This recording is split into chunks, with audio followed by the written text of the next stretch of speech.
कोई बात नहीं, हम भी दंगल के पहलवान हैं। कभी पुलिस आगे कभी हम आगे।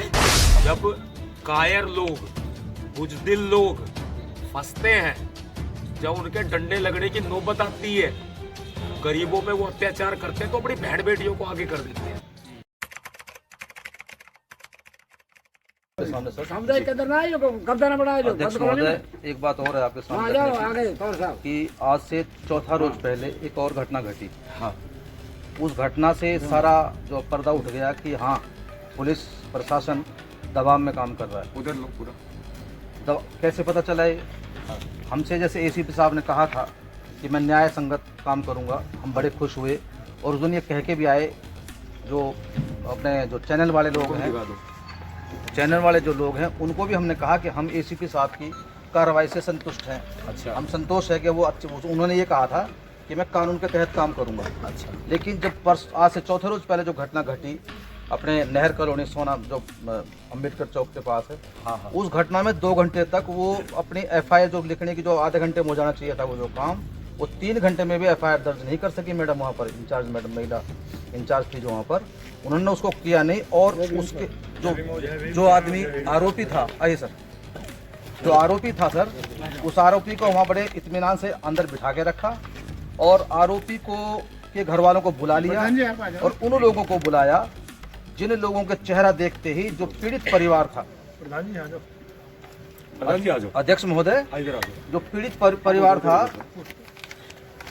जो वहाँ पर दबंग लोग आए, दबंग लोगों ने के आते ही जैसे ही पीड़ित परिवार ने उनका चेहरा देखा, वो जो विक्टिम है जिसके साथ वो एक पशु, एक भयानक घटना घटी थी पशुवत, एक 8 साल की लड़की और एक 48 साल का आदमी ने जो उसके साथ रेप करने का जो प्रयास किया, जिसको रंगे हाथ पकड़ा लोगों ने, 20 लोगों ने। ऐसे मामले पर भी रिपोर्ट दर्ज नहीं हुई 3 घंटे तक। इसे ये कहा जा सकता है स्पष्ट रूप से कि प्रशासन दबाव में काम कर रहा है। वही यहाँ पर भी लागू हो रही है वही बात। नहीं तो एससी एक्ट में हमने तो सुना नहीं है कि जमानत छूट है। देखो जी, होती ही नहीं है, मतलब इसमें कोई ऐसा प्रावधान नहीं दिया कि होगी या नहीं होगी। मतलब इसका कोई न्यायालय देता है तो वो अपने विवेक के आधार पे देता है। न्यायालय क्या सोचता है, वो भी सेशन कोर्ट से ऊपर उठ के हाई कोर्ट। और जहां पर बात आ जाती है अरनेश कुमार की अथॉरिटी की, जो एसीपी साहब बोल रहे थे, वो इसके ऊपर लागू नहीं होती, वो दूसरी धाराओं पे लागू होती है, वो इस पर लागू नहीं होती है बिल्कुल भी। तो वो सिर्फ चलाने का, मूर्ख बनाने का काम कर रहे हैं। कह रहे हैं कि अकॉर्डिंग टू लॉ चल रहे हैं, अकॉर्डिंग टू लॉ नहीं चल रहे। वो लोग लॉ का गलत इस्तेमाल कर रहे हैं। इसमें भी आओ पार्षद साहब, काउंसलर साहब आ जाओ, पार्षद साहब आगे आ जाओ। वो लोग लॉ का गलत इस्तेमाल कर रहे हैं। इसमें अध्यक्ष महोदय एक बात और कहनी है आपके सामने कि एससी एक्ट वाला मामला हो गया और वीडियो मेरे ख्याल से पूरे इंडिया में गई हुई है वो। हाँ। उन वीडियो में वो जो फिल्मों में तलवारें चलाते हैं, इस तरह से चला रहे हैं। देखिए मैंने। उसके उसके बावजूद भी ये कहते हैं पुलिस वाले साहब कि हमें उनका बयान चाहिए। जो पीड़ित हैं वो दुबक छुपक के, क्योंकि वहाँ पे हॉस्पिटल में हमला हुआ है ना।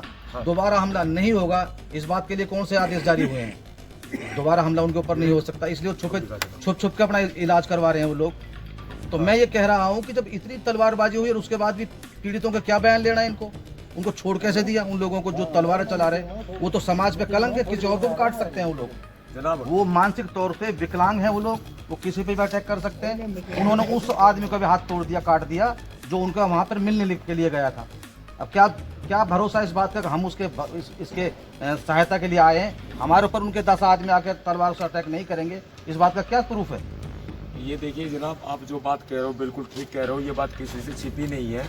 और छोटा भी बड़ा भी मेरे को कोई भी बता दे, पुलिस अफसर जो बात कर रहे हैं उनकी बात में कहाँ नहीं झलकता कि वे लोग हमारे साथ गलत कर रहे हैं।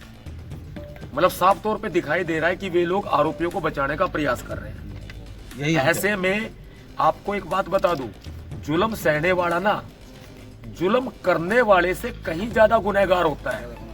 अब आप ये सोच लो कि आपको जुल्म सहना है या जो जुल्म हो रहा है उसका विरोध करना है। 24 घंटे के लिए मैंने बोल दिया, हम तैयार हैं पूरे तरह से।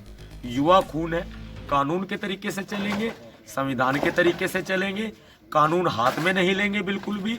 हमारा जो संवैधानिक अधिकार है धरना प्रदर्शन हड़ताल हम उसका इस्तेमाल करेंगे, मौलिक अधिकार का इस्तेमाल करेंगे।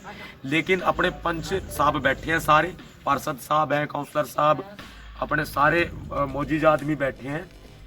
हम तो सामने जहां दिक्कत आएगी हम सामने टकराएंगे। आप लोग तो पीछे खड़े होकर बस हमारा साथ दे देना। इस परिवार की लड़ाई अकेले मुझे नहीं लड़नी है, सबको लड़नी है। ये परिवार अकेला नहीं है, आज पूरा समाज खड़ा है साथ में। जितने भी यहाँ लोकल में संगठन है, चाहे नेशनल लेवल के हो चाहे लोकल हो, सबको बुलाओ, सबसे बात करो, हम भी आएंगे।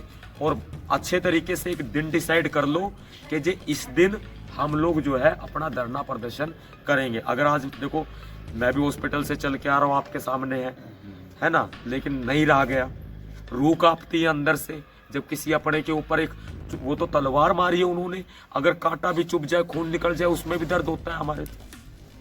अपने किसी भाई के ऊपर अगर ऐसा हो जाए तो उसमें भी हमारे दर्द होता है। बस फर्क इतना है कि अपने आप को तैयार करो और एक तारीख डिसाइड करो। अगर तैयार हो तो, मेरे से जबरदस्ती नहीं, कोई मैं जबरदस्ती कर रहा हूँ नहीं। अगर आप चाहते हो कार्रवाई हो तो तारीख निर्धारित करो धरना प्रदर्शन की, और जगह कौन सी हो ये अपना विचार विमर्श कर लो अच्छे से, फिर तैयारी करेंगे पूरी तन मन धन और गन के साथ पूरी तरह। और पुलिस वाले भाई साहब भी वीडियो बना रहे हैं, लाइसेंसी बिना लाइसेंसी नहीं, कभी ये सोचो नहीं। मेरे पास इतने ऊपर मुकदमे दर्ज है मेरे ऊपर, लेकिन मैं कानूनी बात करता हूँ। ये सीधी सीधी भाई जो हमारा राइट है, आर्म्स एक्ट ने दे रखा है। मैं मांग भी करूंगा इस परिवार को गन के लाइसेंस भी उपलब्ध कराए जाएं। ये कैसे सुरक्षित है? बल्कि और 2-4 और परिवार भी इकट्ठे करो, उनको भी उपलब्ध करवाओ। तुम शराब के ठेके वालों को गनों के लाइसेंस देते हो, पेट्रोल पंप वालों को देते हो, कितने लाखों रुपए वो फेंकते होंगे जब लाइसेंस मिलता है उनको। एक गरीब को लाइसेंस दो ना, उसकी जान की रक्षा करो ना, उसके जान माल की। ये पुलिस किस काम की, एक बात बताओ। वीआईपी ड्यूटी, सीएम आ रहा है, पीएम आ रहा है, एमएलए आ रहा है, एमपी आ रहा है, इनकी ड्यूटी करेंगे, इनके तलवे चाटेंगे। जनता के नौकर है, हमारे नौकर है, हमारे टैक्स से पैसा जाता है। जिस रोड के ऊपर हम खड़े हैं ना, इस रोड में भी हमारा पैसा लगा है। हम दुकान से एक सुई भी खरीदते हैं ना, तो वो भी टैक्स भर के खरीदते हैं।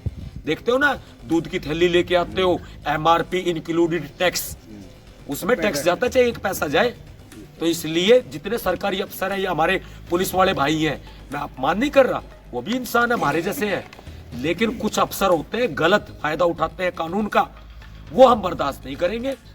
वो पढ़ रहे हैं, उनके बच्चे पढ़ रहे हैं, हमारे पैसों से, हमारे खून पसीने की कमाई से पढ़ रहे हैं।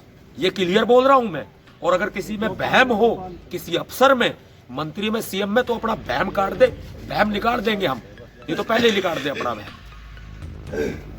क्यों पहलवान साहब?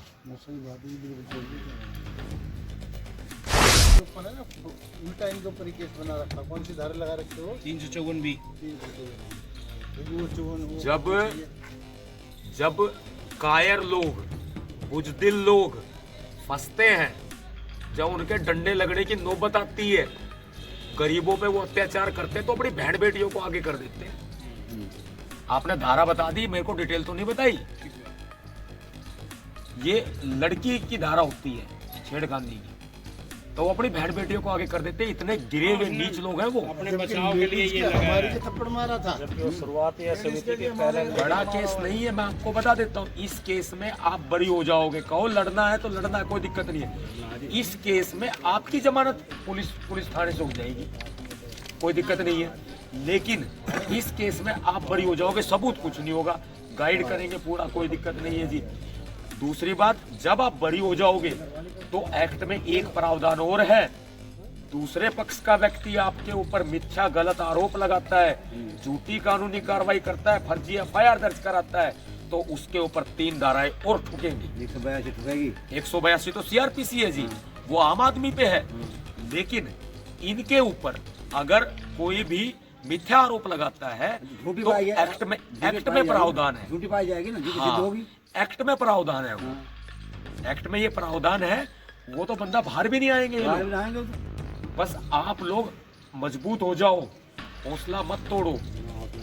आपका हौसला टूट गया तो फिर हम लोग कैसे लड़ेंगे? आपकी लड़ाई पूरे समाज की लड़ाई है आज।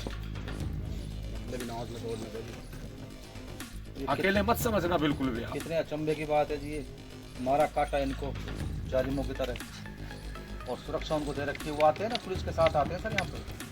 हाँ, पुलिस के साथ आते मतलब हैं, हमारे कोई बात जैसे नहीं। हमारा अभी ऐसे घूम रहे हैं, मैंने दोबारा काट लो। एसीपी साहब ये से तो बात आदमी है करके नहीं। देख लिया, दो आदमी चार सिर्फ वो हैं। उन्होंने शुरू में बात करने का उनका लहजा, हाँ जी कर रहे हैं जी, हो रहा है जी।